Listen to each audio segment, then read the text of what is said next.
Hello دوستو، آج کی ویڈیو اریبہ جو ایبٹ آباد میں رہتی ہے انہوں نے بھیجی ہے۔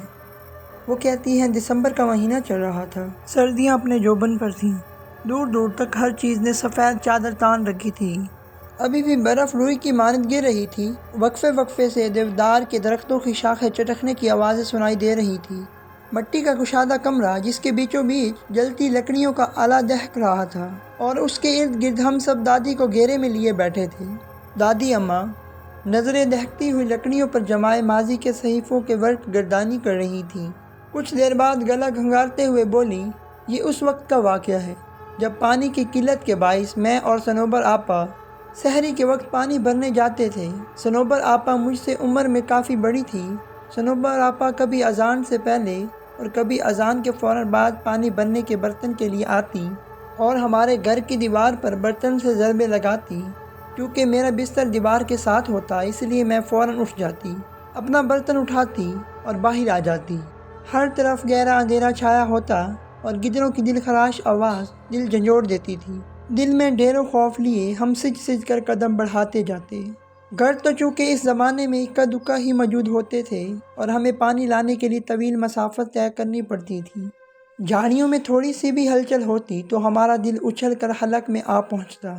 صنوبر آپا کافی مضبوط اعصاب کی مالک تھی، جبکہ میں کافی ڈرپوک واقع ہوئی تھی۔ پانی لانا میری مجبوری تھی، کیونکہ گھر میں ایک بوڑھی ساس تھی اور 3 بچے، میری ایک بیٹی اور 2 بیٹے۔ شوہر سے روزی روٹی کمانے کے سلسلے میں باہر نکلتے تو مہینوں بعد ہی واپس لوٹتے تھے۔ آگے آگے صنوبر آپا ہوتی تھی، جبکہ پیچھے پیچھے میں ہوتی، اور کبھی کبھار تو مجھے واضح محسوس ہوتا تھا کہ میرے پیچھے کوئی اور بھی چلتا آ رہا ہے۔ میں اپنے پیچھے اٹھائے جانے والے قدموں کی آوازیں بخوبی سنتی، لیکن صنوبر آپا ہمیشہ مجھے نصیحت کرتی کہ کبھی کسی چیز کے پیچھے نہ جانا، چاہے تم کچھ بھی دیکھ لو، اور کبھی بھی پیچھے مڑ کر مت دیکھنا، چاہے تمہیں کچھ بھی سنائی دے رہا ہو۔ میں نے ان کی بات کو دل پر نقش کر دیا۔ میں اپنے پیچھے قدموں کی چاپ سن کر زور سے آنکھیں بند کر لیتی اور دل میں آیت الکرسی کا ورد شروع کر دیتی۔ لیکن جب طویل سفر طے کرنے کے بعد بیٹھنے کو جی چاہتا تو یوں محسوس ہوتا جیسے بالکل ساتھ کوئی بیٹھا ہے۔ گردن گھما کر ادھر ادھر دیکھنے پر سوائے اندھیرے کے کچھ دکھائی نہ دیتا۔ ہمارا روز کا آنا جانا تھا۔ ایک روز مجھے آواز آئی کہ دیوار پر ضربیں ماری جا رہی ہیں۔ میں اٹھی، اپنے برتن اٹھائے، لیکن گہرا اندھیرا دیکھ کر ٹھٹک گئی۔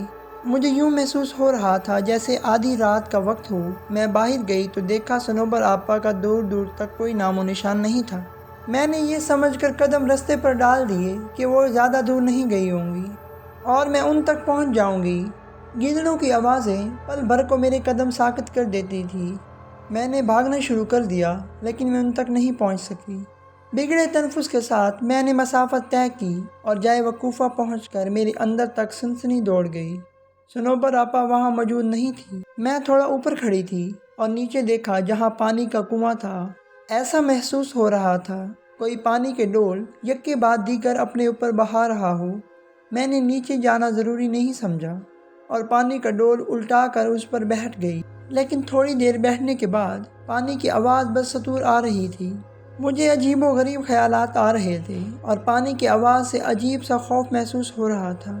اپنے پیچھے کسی کو محسوس کیا تو میرے جسم پر کپ کپی طاری ہو گئی۔ میں نے لرزتے ہوئے پیچھے مڑ کر دیکھا تو کسی کا نام و نشان بھی نہ تھا۔ وہاں ایک دم سے سناٹا چھا گیا۔ میری حیرت کی انتہا نہ رہی، لیکن عین اسی جگہ اوپر گھنے درخت کی شاخ پر کوئی عجیب سا پرندہ مجھ پر بیٹھے نظریں گاڑے ہوئے تھا۔ اس کا سارا بدن کالے بالوں سے بھرا ہوا تھا۔ اس کی سرخ آنکھیں دیکھ کر میں نے دہشت کے مارے بھاگنا شروع کر دیا۔ آیت الکرسی کا ورد میری زبان پر جاری تھا اور آنکھیں آنسوؤں سے لبریز۔ میں نے 1 منٹ کے لیے بھی رستے میں رکنا گوارا نہیں سمجھا اور اپنے گھر کے پاس پہنچ کر دروازے کی طرف ہاتھ بڑھایا ہی تھا کہ اسی وقت صنوبر آپا اپنے گھر کا دروازہ کھول کر باہر نکل آئیں۔ ان کے پاس ڈول بھی تھے اور میں دروازے کا پٹ کھولنا چاہ رہی تھی، لیکن اپنا توازن برقرار نہ رکھ سکی اور بے ہوش ہو گئی۔ آنکھ کھلی تو دیکھا ارد گرد سب جمع تھے۔ صنوبر آپا کے گھر کے سب افراد بھی بیٹھے تھے۔ میں نے پانی کے لیے آواز دی تو سب لپک آئے۔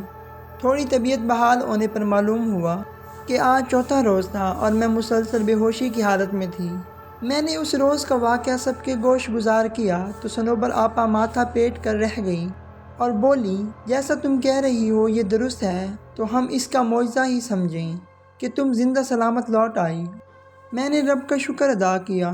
آج بھی بدن پر سنسنی طاری ہو جاتی ہے جب کبھی اس پانی کی آواز اور اس عجیب و غریب پرندے کا بالوں بھرا جسم آنکھوں کے سامنے آ جائے۔ امید ہے آپ لوگوں کو آج کا واقعہ پسند آیا ہوگا۔ اس طرح کی مزید ویڈیوز دیکھنے کے لیے ہمارے چینل کو سبسکرائب کیجیے۔